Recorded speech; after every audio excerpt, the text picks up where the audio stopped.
अस्सलाम वालेकुम स्टूडेंट्स। आज हम बड़ा इंपॉर्टेंट लेसन स्टडी करने जा रहे हैं। वो आज जो हम लेसन स्टडी करेंगे उसका टॉपिक है प्रोजेक्टाइल मोशन।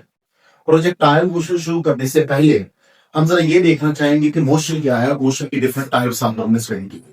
जब हम मोशन को डिफाइन करते हैं तो हम कहते हैं कोई भी ऑब्जेक्ट जब सराउंडिंग के लिहाज से अपनी पोजीशन को चेंज कर रहा है तो वो ऑब्जेक्ट मोशन। फिर फर्दर हमने इनिशियल क्लासेस में इसकी डिफरेंट टाइप्स पढ़ी। उन डिफरेंट टाइप्स में से अगर मैं शॉर्टली इनको डिस्कस करूं तो देखिए जरा, मैंने दो एग्जांपल्स ली हुई हैं कि मिसाल के तौर पर एक कार है वो रोड में स्ट्रेट लाइन पर जा रही है, या एक बॉल है, इस बॉल को मैं अगर थ्रो करूंगा तो ये वर्टिकली अपवर्ड डायरेक्शन में जाता है। ये दोनों जो मोशंस की टाइप हैं, these two types of motions are known as one dimensional motions और straight line motions. Car straight line में जा रही है उसको आप अलोंग एक्स एक्सिस भी कह सकते हैं, और ये जो बॉल है ये वर्टिकल डायरेक्शन में जा रही है जिसको आप अलोंग वाई एक्सिस भी कह सकते हैं। तो these two are the examples of one dimensional motion। लेकिन जरा इधर आ जाइए। अब देखिए एक नई टाइप ऑफ मोशन है। मिसाल के तौर पर आप किसी हिल एरियाज में हो और पहाड़ की चोटी पे खड़े हो, या आप यूं समझ लीजिए कि आप अपने घर के तीसरे फ्लोर पे खड़े हो और वहां से आप फॉरवर्ड डायरेक्शन में एक बॉल को थ्रो करते हो। फर्स्ट थिंकिंग ये इनिशियल पॉइंट है, यहां से आप बॉल को थ्रो करते हो तो बॉल क्या करेगा, बॉल आगे की तरफ मूव करेगा और आगे की तरफ मूव करने के साथ साथ डाउनवर्ड भी मूव करेगा। जब मैं कह रहा हूं कि ये बॉल ये ऑब्जेक्ट फॉरवर्ड मूव करना है तो इसका मतलब मैं कह रहा हूं कि बॉल एक्स एक्सिस मूव कर रहा है, और जब मैं कह रहा हूं कि ये ऑब्जेक्ट डाउनवर्ड मूव कर रहा है तो इसका मतलब है वो object along y axis move कर। तो इस पर्टिकुलर एग्जांपल में हमने देखा कि इस ऑब्जेक्ट की जो मोशन है ये टू डायमेंशनल मोशन, ये ऑब्जेक्ट अलोंग एक्स एक्सिस भी मूव कर रहा है फॉरवर्ड डायरेक्शन में, और अलोंग वाई एक्सिस भी मूव कर रहा है डाउनवर्ड डायरेक्शन। स्टूडेंट्स, ये जो टू डायमेंशनल मोशन है और इस टू डायमेंशनल मोशन में ग्रेविटेशनल फोर्स अपना रोल प्ले करती है। इस टू डायमेंशनल मोशन को under the constant acceleration due to gravity is known as projectile motion. Students, एक बात याद रखिए, इस प्रोजेक्टाइल मोशन को फर्दर स्टडी करने के लिए मैं एक दो बातें आपको ऑलरेडी बता दूं कि हम इस कैलकुलेशन में, इस डिस्कशन में कुछ चीजों को अज्यूम करते हैं। जिन चीजों को हम अज्यूम कर रहे हैं, इधर मैंने अजम्पशन के तौर पर लिख दिया है। सबसे मेजर फैक्टर जिसको डेफिनेटली प्रैक्टिकली हम इग्नोर नहीं कर सकते, लेकिन यहां पर अपनी कैलकुलेशन को आसान करने के लिए, सिंप्लीफाई करने के लिए हम उस फैक्टर को इग्नोर करने हैं, दैट इज एयर रेजिस्टेंस। तो हम इस कैलकुलेशन में एयर रेजिस्टेंस को इग्नोर करेंगे और आगे अज्यूम करेंगे कि अलोंग एक्स एक्सिस किसी किस्म की कोई फोर्स एक्ट नहीं कर रही। जब फोर्स एक्ट नहीं करेगी तो डेफिनेटली एक्सेलरेशन भी जीरो होगा। Force along x axis zero, it means acceleration along the x-axis is zero. It means change in velocity along the x-axis zero.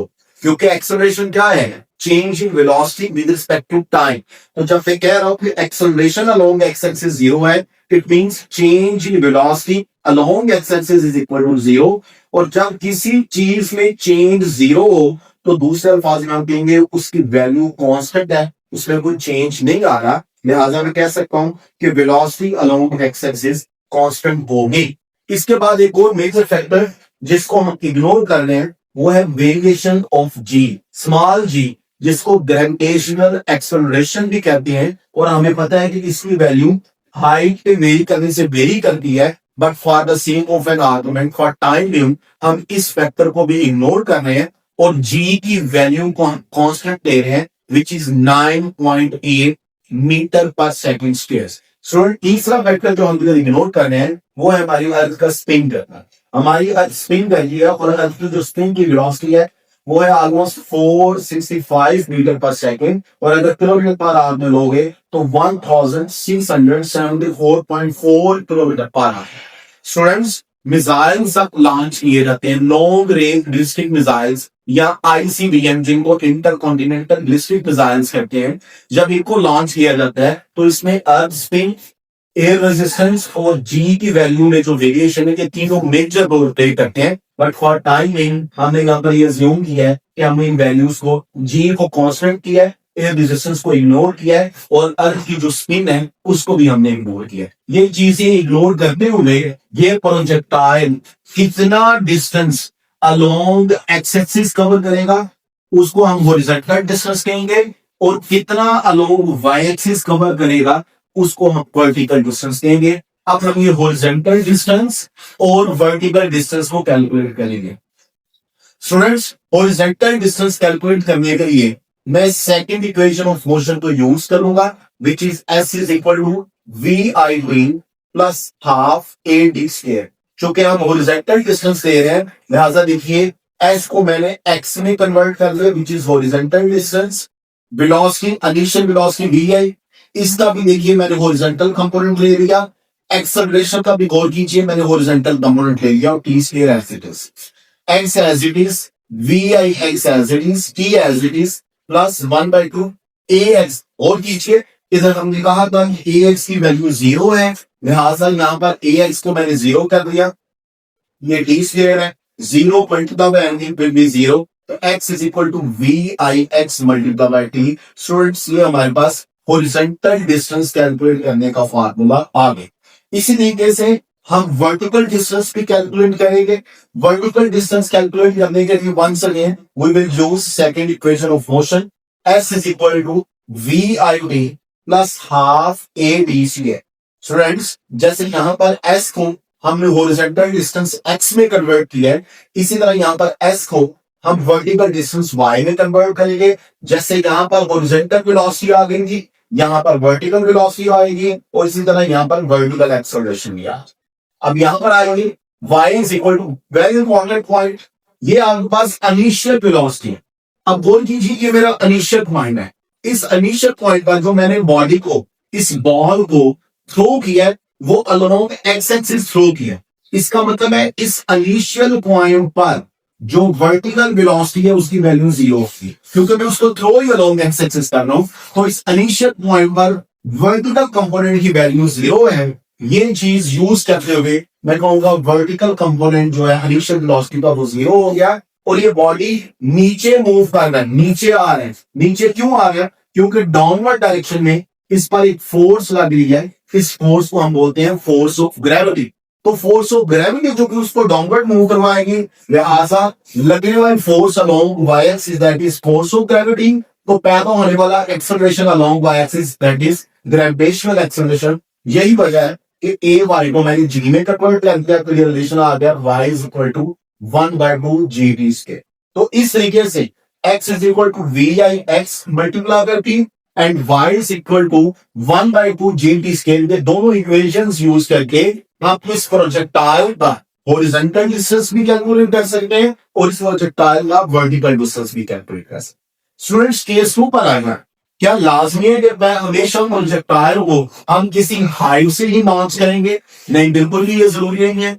बहुत सी ऐसी केसेस हैं, बहुत सी ऐसी एग्जांपल्स हैं जिससे हम प्रोजेक्टाइल को सरफेस लेवल से या सेम लेवल से ही लॉन्च करते हैं। फर्स्ट कीजिए, एक फुटबॉलर है, वो फुटबॉल ग्राउंड में भागा भागा आता है और फुटबॉल को किक करता है। जैसे ही फुटबॉल को किक करते हैं, फुटबॉल ऐसे मूव करता है और इस पॉइंट पर जाके गिरता है। मिसाल के तौर पर एक और एग्जांपल दे दीजिए, इसी वार के दौरान सबमरीन ने वो समंदर से बैलिस्टिक मिसाइल को लॉन्च करती है और ये अपना टारगेट लॉक करती है। जैसे मिसाइल को लॉन्च करती है, मिसाइल ये पाथ को फॉलो करता है, इस ट्रैजेक्टरी को फॉलो करते हुए उधर जाके हिट करते हैं। तो इस केस में हमने प्रोजेक्टाइल को सरफेस लेवल से सेम लेवल से लॉन्च किया with some initial velocity v making angle theta with x axis. इस केस में हम इस वेलोसिटी को इसके कंपोनेंट्स में रिजॉल्व करेंगे। यहां पर एक दो बातों पर गौर करना बड़ा जरूरी है। और कीजिए, अगर आप ये गौर करें तो हमें नजर आ रहा है कि इस वेलोसिटी के दो कंपोनेंट है, एक हॉरिजॉन्टल कंपोनेंट है और एक वर्टिकल कंपोनेंट है। वर्टिकल कंपोनेंट के बारे में जरा गौर कीजिएगा। हम ये देख रहे हैं कि जैसे जैसे कि ऑब्जेक्ट ऊपर जा रहा है, पहले पॉइंट पर, इनिशियल पॉइंट पर वर्टिकल कंपोनेंट की वैल्यू ज्यादा है और जैसे जैसे हाइट पर जा रहा है वर्टिकल वैल्यू कम हो रही है। उसकी वजह क्या है? क्योंकि object projectile against the gravity upward जा रहा है। जैसे जैसे ऊपर की तरफ जा रहा है, फोर्स ऑफ ग्रेविटी नीचे की तरफ आ गया है। क्योंकि इसको एक रेजिस्टिव फोर्स का सामना है, लिहाजा वर्टिकल कंपोनेंट की वैल्यू कम होती जाएगी और कम होते होते मैक्सिमम हाइट पर जाके वर्टिकल कंपोनेंट 0 हो जाएगा। कैसे पता चलेगा 0 हो जाएगा?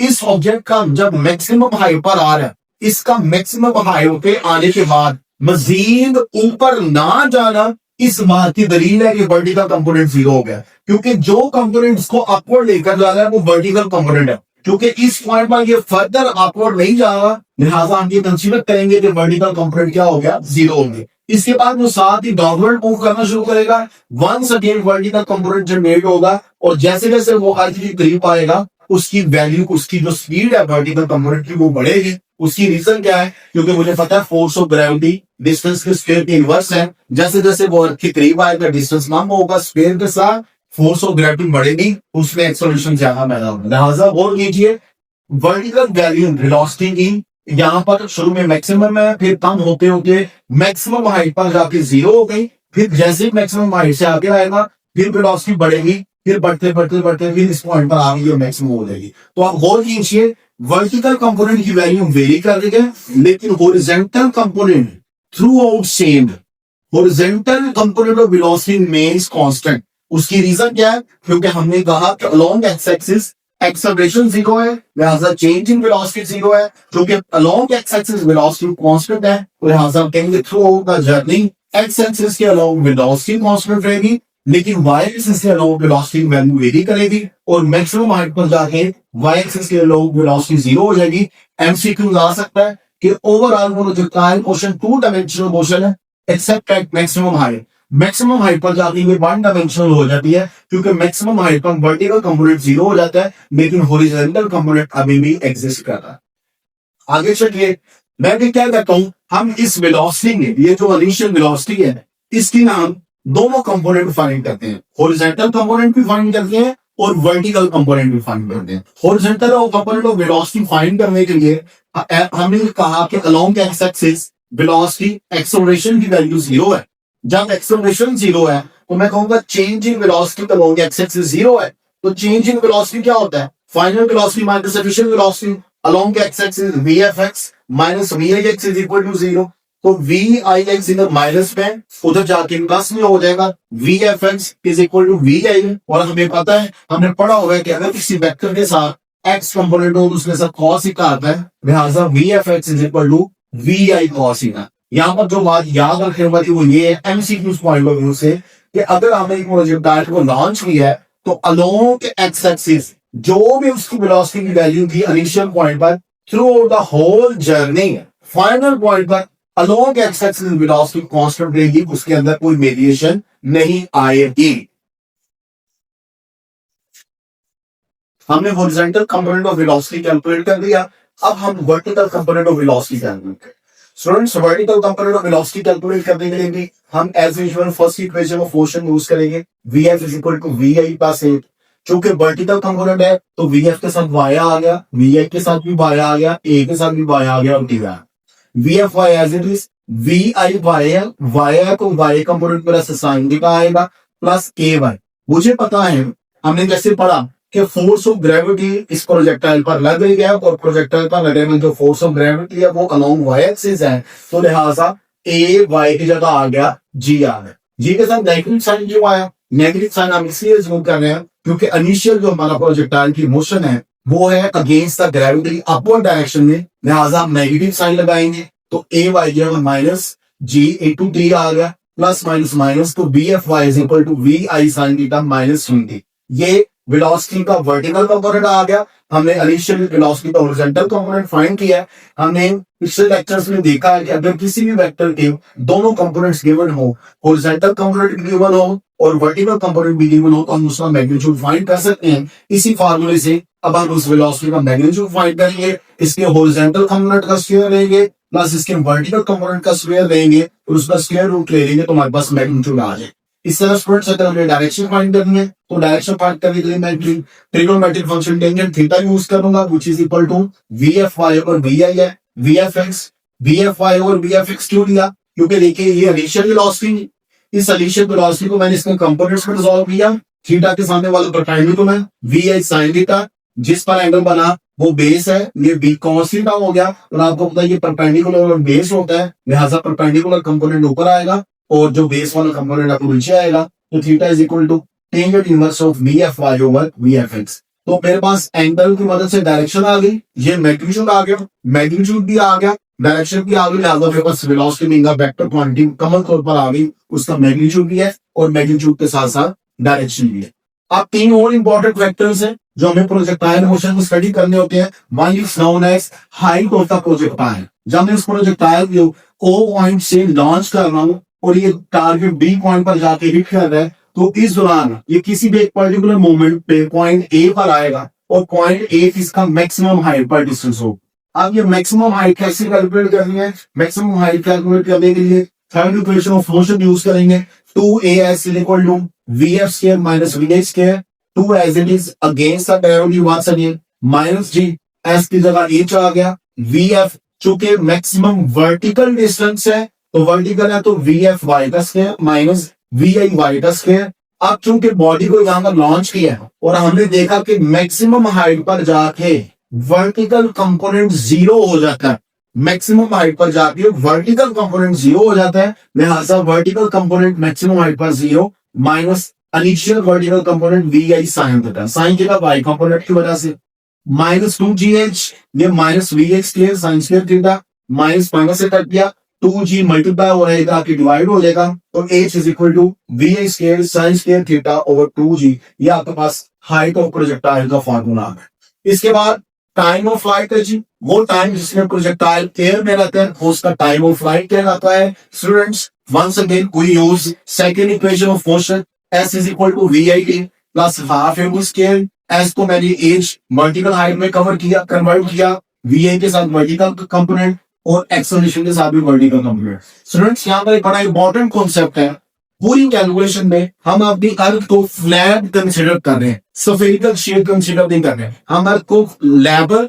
फ्लैट लेवल कंसिडर कर रहे हैं। लिहाजा यहाँ पर हाइट को मैं जीरो कंसिडर कर लूंगा क्योंकि यहां से लॉन्च किया है और जब वो हिट किया है तो सेम लेवल पर आके हिट किया है, लिहाजा कवर्ड हाइट जो होगी वो जीरो हो जाएगी। आपके पास हाइट जीरो आ गई, V I sine theta 1/t as it is 1/2 as it is against the gravity minus G, और ये टी का स्क्वायर आ गया माइनस 1/2 जी टी स्क्वायर, ये माइनस है उधर जाके प्लस हो जाएगा, ये टी स्क्वायर टी से कैंसिल हो जाएगा, 2 इधर डिवाइड हो रहा है मल्टीप्लाई होगा, जी इधर मल्टीप्लाई हो रहा है डिवाइड हो जाएगा, तो ये टाइम ऑफ फ्लाइट का फार्मूला बन गया t is equal to 2 vi sin theta over g।